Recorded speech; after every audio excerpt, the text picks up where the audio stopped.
ouvia, era tudo, cara. O tanto que é importante isso na nossa vida. Mas você imaginava que a internet também ia virar o que ela virou hoje, cara? Não. E outra coisa, primeiro, por ter nascido numa época que não existia internet, aliás, em Araguari era muito limitado.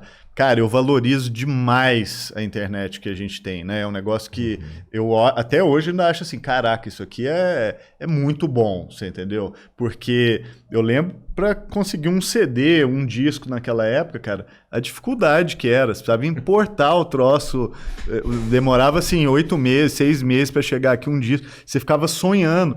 Eu lia crítica de música, né, que aqui a gente ouvia e tal, e a gente ficava imaginando as músicas, sabe? Falava, nossa, isso aqui deve ser assim, porque você não tinha como escutar você ouvia negócio, outro entendeu? ritmo, você põe um ritmo na sua cabeça, chegava a música, era diferente. Era totalmente diferente, você ficava imaginando. Então, isso é a primeira coisa, assim, valorizo muito o que aconteceu.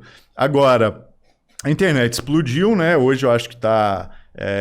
no Brasil já são mais de 100 milhões de pessoas com acesso. Precisa conectar ainda muita gente que está desconectada, mas, de certa forma, as pessoas de algum modo estão conectadas.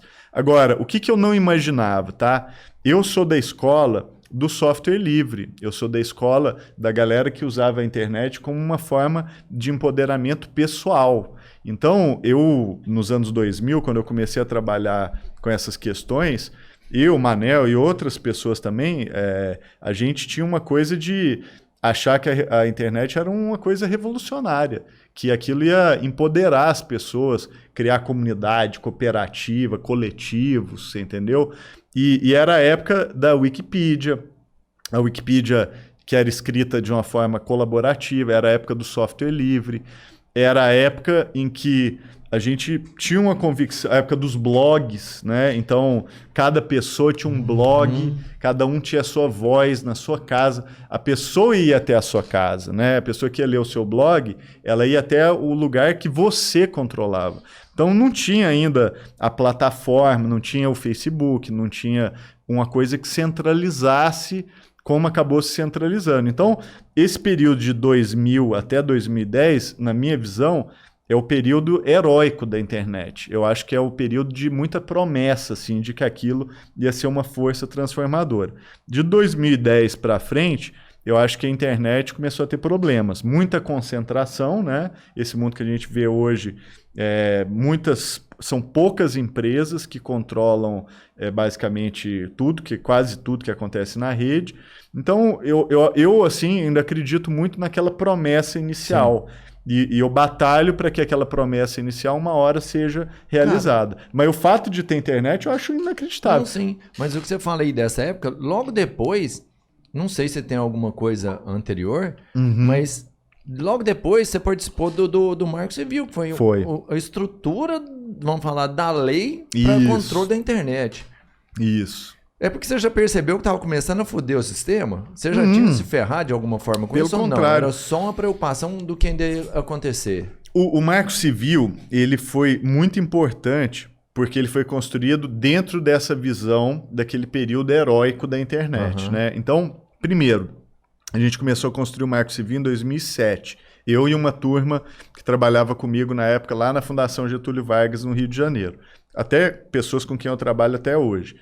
E o que estava acontecendo naquela época? Tinha uma ameaça de criminalização da internet. Até por causa de Minas Gerais. Na época, o senador Eduardo Azeredo, né, deputado, depois virou senador, ele foi governador, não, Eduardo Azeredo? Antes tinha sido governador.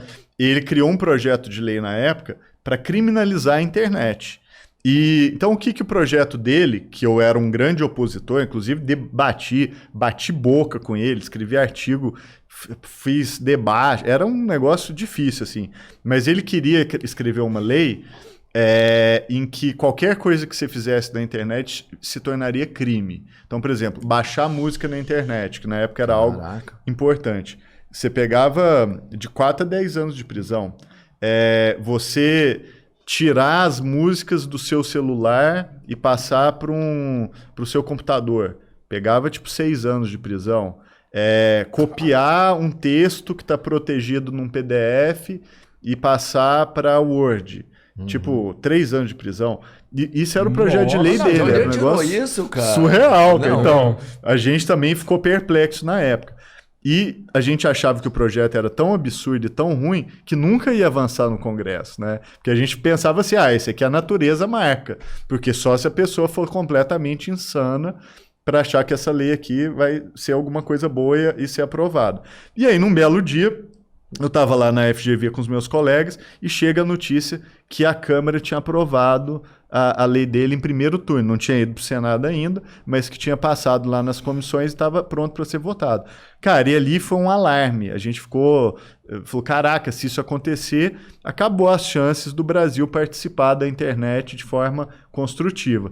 E o Marco Civil foi uma reação a isso.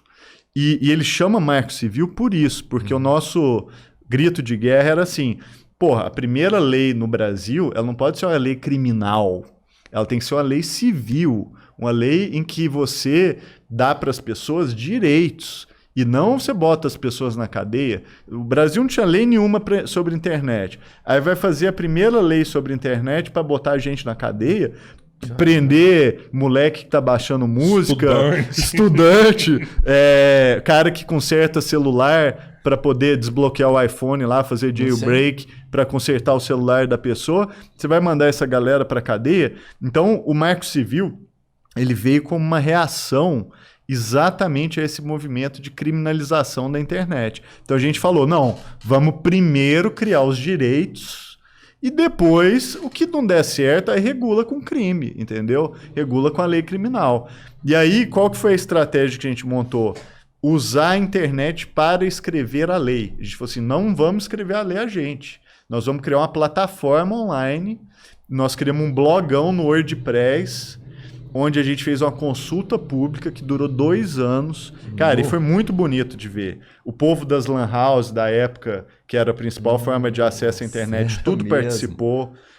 O povo das associações de bairro no Brasil inteiro, os bibliotecários, indivíduo, né, pessoa também que falou, isso aqui é maneiro, eu quero participar. Todo mundo começou a construir o Marco Civil colaborativamente através de uma plataforma online. Talvez tenha sido o primeiro caso de uma lei no mundo que foi escrita de forma transparente, aberta, num blog totalmente aberto na internet. A primeira lei escrita, talvez, no mundo na internet. Pelo povo Pelo mesmo, povo, né, das cara? pessoas participando, dando palpite, cara. Dando palpite. Isso aqui não rola, vamos melhorar aqui, vamos rever isso aqui. Exatamente. Que foda, cara. E aí durou o processo inteiro de construção, né? De 2007, quando a gente começou, até 2014.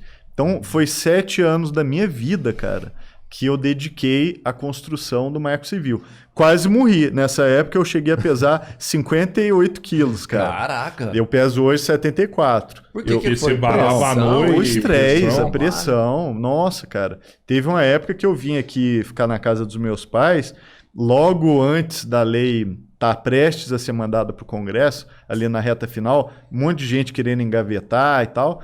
Cara, que eu não estava aguentando a pressão, porque o Marco Civil, ele se equilibrava no meio de muitos interesses muito fodas, né? Só então, os maiores, né? Tinha, assim, interesse das empresas de televisão, tinha interesse das plataformas, tinha interesse da Polícia Federal, tinha interesse das telefônicas. Então, assim, era um jogo muito grande e a gente era uma molecada. A gente era uma molecada de 30 e poucos anos ali, que tinha feito um processo que tinha decolado. A ideia, ela começou literalmente numa sala como essa aqui, inclusive cheio de bonequinho, brinquedo e game. A gente ficava jogando Warcraft no servidor da FGV. Caraca. Pra você ter uma ideia, não era nem o World of Warcraft, era o Warcraft antes do Dota. Warcraft 2. Quando surgiu o Dota, pra gente foi uma revolução, bicho. A gente ficava jogando no servidor da FGV. E enquanto a gente jogava Warcraft, a gente teve a ideia, falou, vamos fazer o Marco Civil? Vamos. E aí a gente criou os pilares do Marco Civil. A ideia, ela explodiu, né? Ela virou um negócio do tamanho do Brasil, depois do tamanho do mundo, porque gente como Tim Berners-Lee, fundador da WWW, né? Da World Wide Web, começou a participar do debate e tal. E a gente era uma molecada, e aí começou a vir pressão. E aí teve uma época que eu fiquei mal pra caramba, cara, muito mal, porque, pô, emagreci, fiquei ali todo mundo torpedeando o negócio, mas a gente manteve o curso, nós seguramos o projeto da forma como ele havia sido redigido pelas pessoas, tanto que se você olhar o texto que foi aprovado em 2014, com o texto que a gente botou na consulta pública, que formulou por meio da consulta pública, 90% foi aprovado do jeito que as pessoas disso também, feito. Porque chega lá, fica cheio de emenda, então, modifica tudo, passa nada segurou essa força, né, de ter sido construído colaborativamente, segurou, foi uma espécie de uma vacina no projeto de lei contra essas maluquices do Congresso Nacional. Tanto que quando chegou no Congresso, o maior inimigo do Marco Civil quem era? Eduardo Cunha, um deputado na época desconhecido do público em geral e que a gente ficou impressionado porque mandava o projeto para votar e não votava. Ele sentava na parada total, e não punha para frente. Tentou votar 8 vezes e a gente falava, caraca, mas como que não... Tá tudo pactuado, o troço ficou 7 anos em discussão. Aí vocês entenderam como é que funciona lá. Como é que esse troço não vota, cara? Entendeu? Caraca, e aí ele segurava, sabe-se lá por quais motivos. E aí, cara, o que fez o projeto votar? O Snowden. O Snowden revelou, né, aquele negócio de espionagem, que o Brasil estava sendo espionado, né?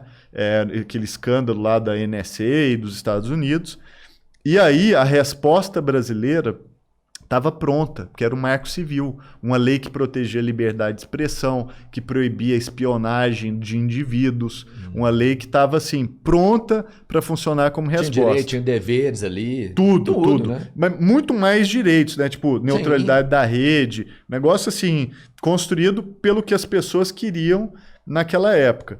E aí, quando o Snowden revelou tudo, aí venceu a oposição política do Eduardo Cunha. Ele não teve força mais para segurar, porque o Brasil precisava responder, né? O Brasil tinha sido espionado. Eu lembro dessa parada, mas virou meio que chacota, não? Tipo, espionar o Brasil. Então, mas espionaram a Petrobras, um negócio que foi, assim, pegou a empresa brasileira, negócio que não era brincadeira. E o Brasil precisava responder. E aí juntou a força política, aí foi para votação. E aí o Marco Civil foi eleito e votado lá por unanimidade, praticamente, no Congresso. Até o próprio Eduardo Cunha aí votou a favor. E o cara era tão malandro que no dia seguinte à aprovação do Marco Civil, ele pegou a tribuna do Congresso e fez um discurso dizendo que ele tinha sido o maior apoiador do Marco Civil. Ele falou, não, inclusive, tá vendo aí, pessoal? Olha aí, eu apoiei essa lei e a lei foi aprovada e tal. Então ali deu para entender quem que aquela figura seria no contexto político brasileiro. O fundador do tal do Blocão, que depois virou Centrão. Enfim. E aí... Eu e as pessoas que estavam comigo, a gente entendeu isso 2 anos antes do Brasil, né? Sim. Porque a gente viu o que era o poder que estava ali e que a gente não entendia nada, mas via, esse cara aqui tem um poder extraordinário. Mas foi uma conquista para o Brasil. Marco Civil até hoje é referência mundial.